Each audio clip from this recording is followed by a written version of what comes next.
الصلاة والسلام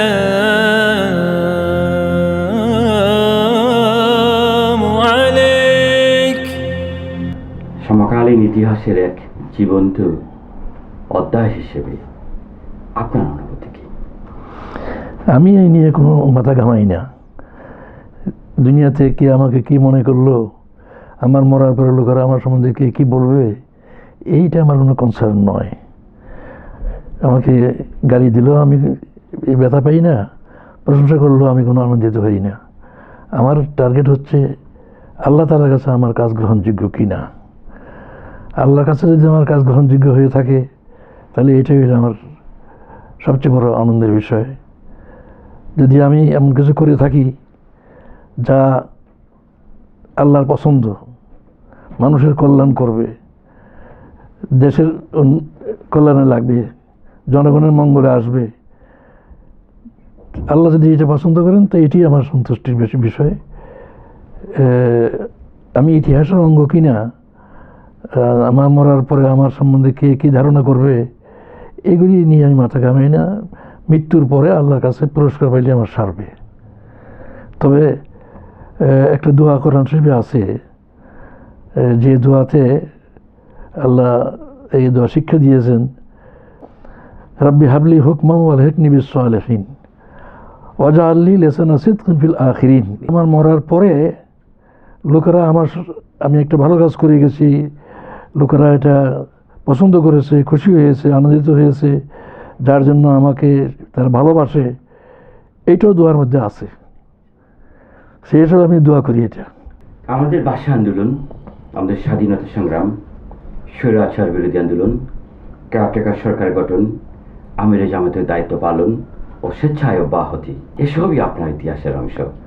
এই যে শতাব্দীর ইতিহাসের সাথে আপনি সম্পৃক্ত, এর কোন বিষয়টিকে এই বয়সে আপনি সবচেয়ে অধিক গুরুত্বপূর্ণ অধ্যায় কিংবা অধিক গুরুত্বপূর্ণ কার্যক্রম হিসাবে দেখেন? মানে দেশের কল্যাণের দিক দিয়ে তো সেগুলি অবশ্যই মূল্যবান। ভাষা আন্দোলন মূল্যবান, স্বৈরাচার বিরোধী আন্দোলন, জনগণের অধিকার প্রতিষ্ঠার আন্দোলন, গণতন্ত্র কায়েমের আন্দোলন, এইগুলি পার্থিব দিক দিয়ে তো মূল্যবান আছে। কিন্তু আমার কাছে সবচেয়ে বেশি মূল্যবান হলো যদি আমি আল্লাহর দ্বীনকে বিজয়ী করার ব্যাপারে কিছু করে থাকি। এই যে ইসলামী আন্দোলন, সংগঠন একটা বিরাট জিনিস। সংগঠন গড়ে তোলে সবচেয়ে কঠিন।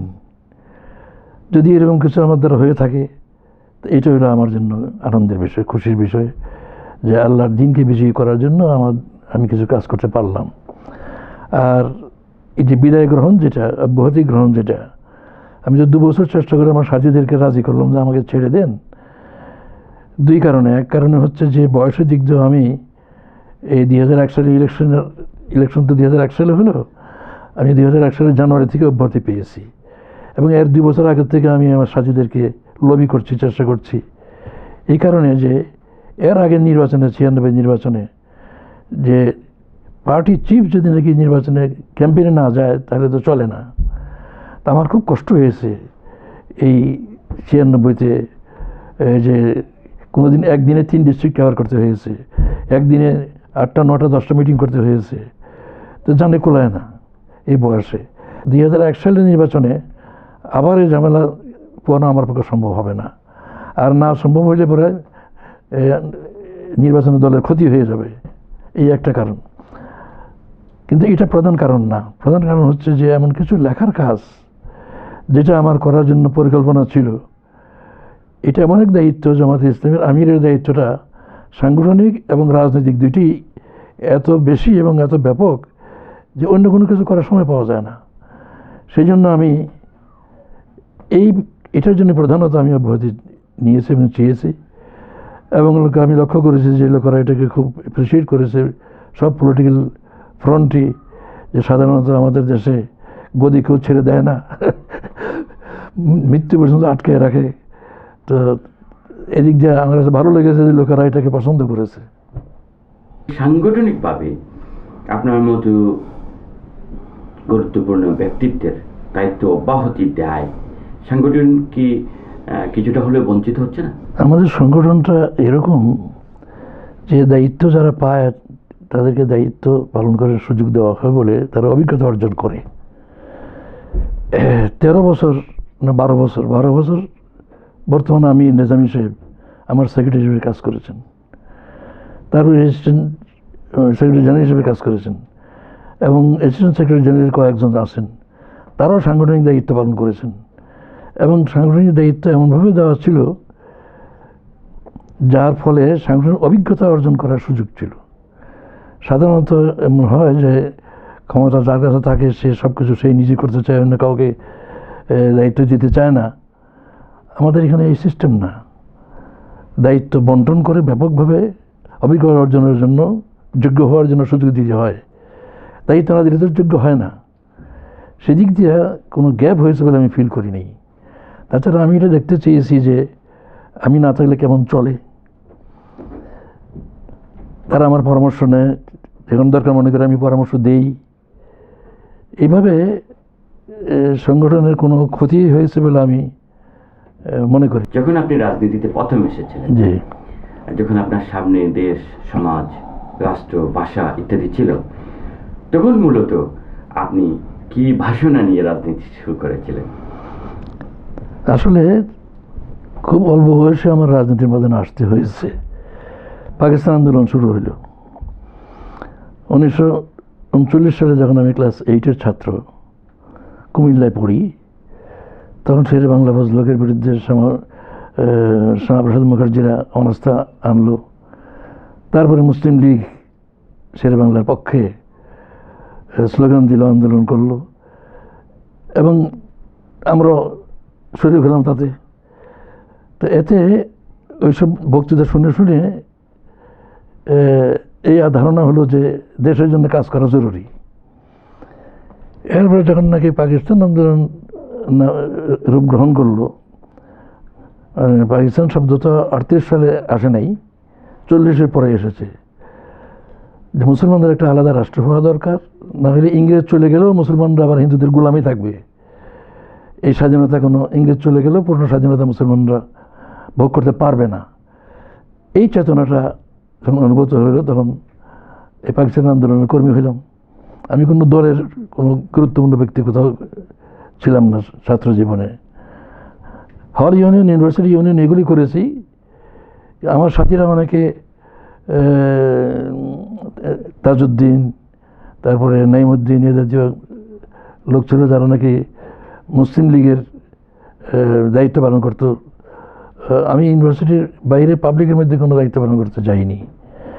শুধু 46 সালে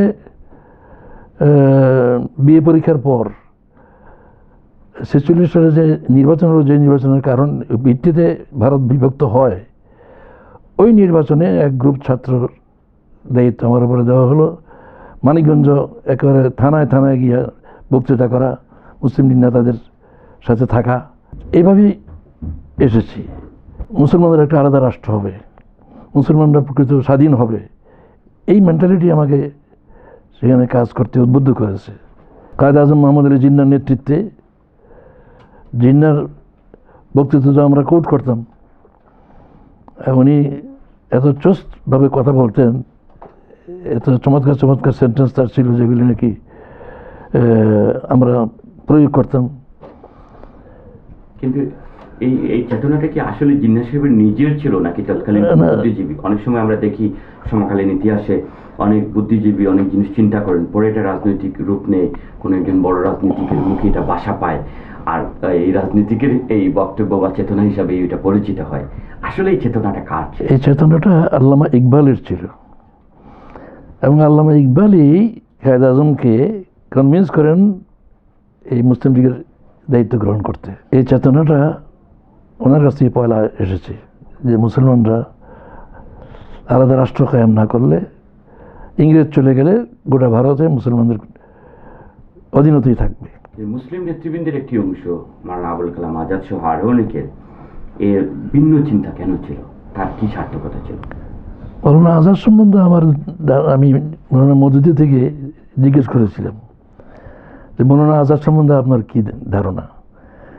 তিনি বললেন যে তিনিই তো ওই ব্যক্তি যে ব্যক্তি নাকি পুরো হিন্দুস্তানে ইসলামী আন্দোলনের পয়লা আজান দেয়।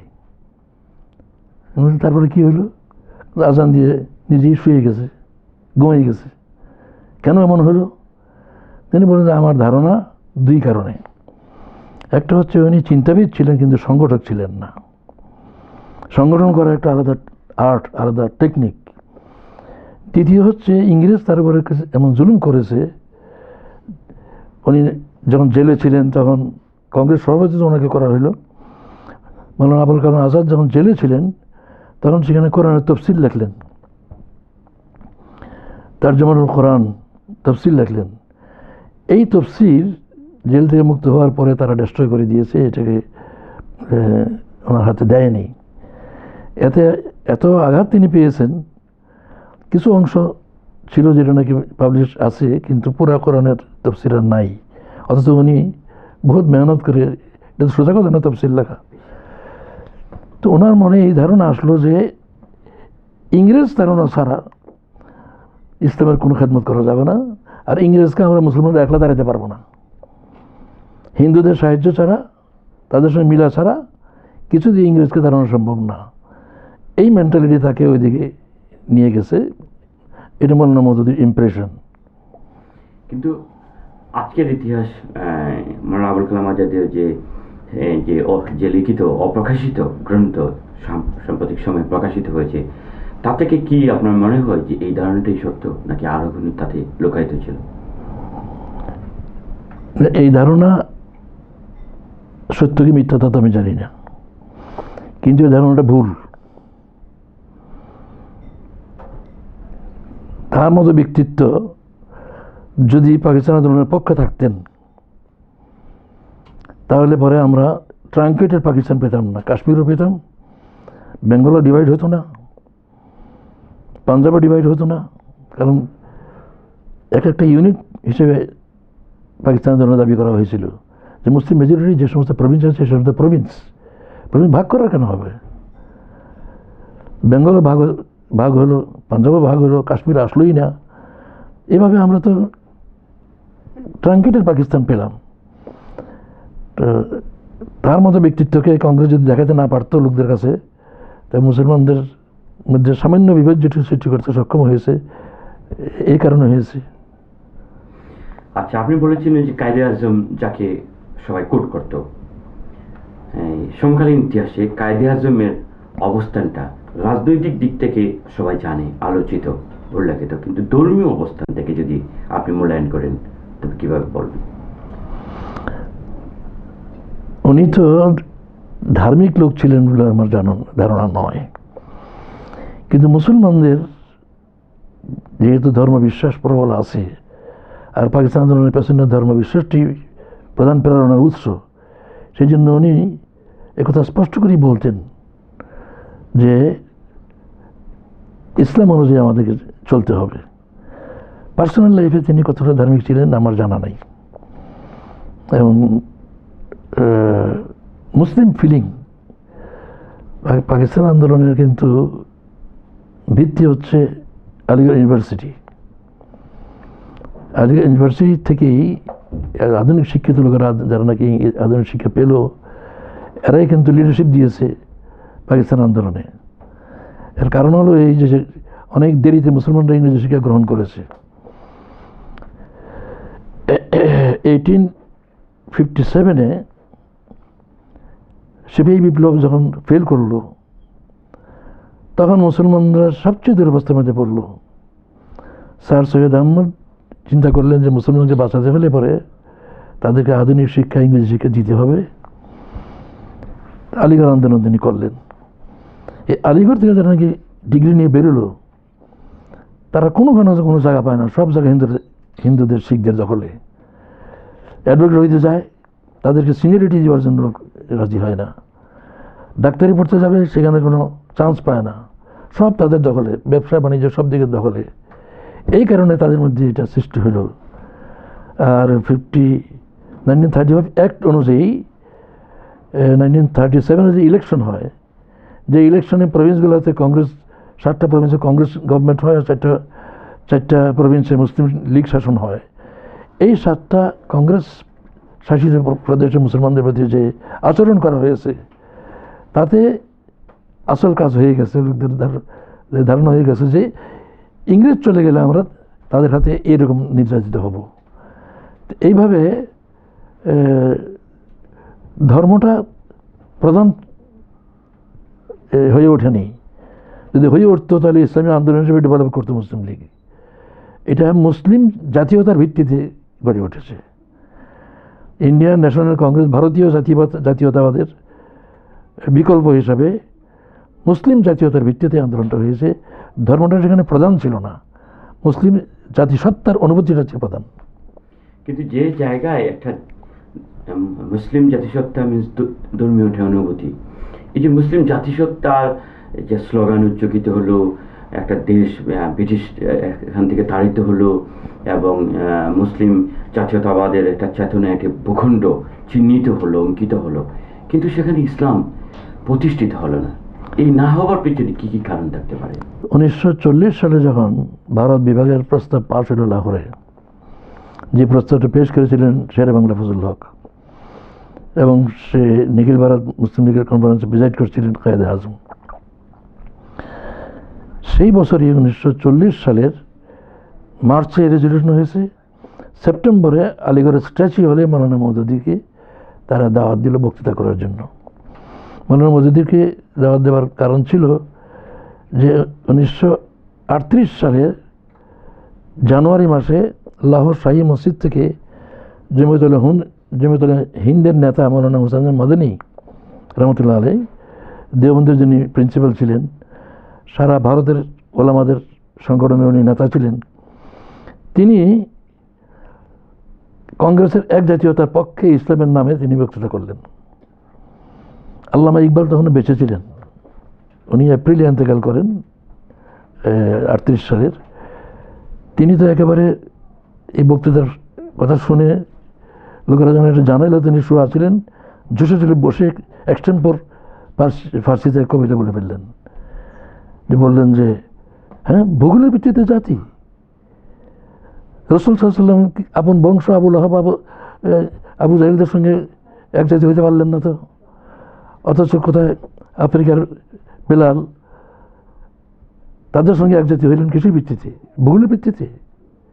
জাতীয় ভিত্তিতে, ভূগোলের ভিত্তিতে জাতীয়তা হয় না, আদর্শের ভিত্তিতে জাতীয়তা হয়। তো এইভাবে তিনি কড়া জবাব দিলেন। মৌলানা মওদুদি